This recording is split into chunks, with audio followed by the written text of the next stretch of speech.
We had a hopper fire today at a wood manufacturing plant.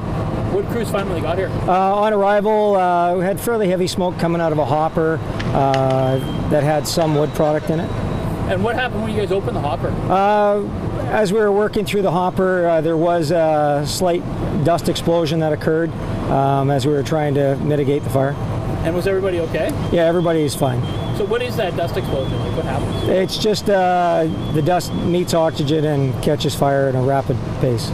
Is it very hot? Is it dangerous? It can be very dangerous. It has a bit of a concussion feel to it, but again, in the wrong conditions, it can really hurt somebody.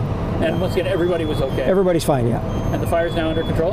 Fire right now, we're still working on it, just making sure it hasn't entered the building. And how much of a cleanup and overhaul is this going to be? It should be fine. Most of it looks like it's contained to the hopper itself, so shouldn't take long.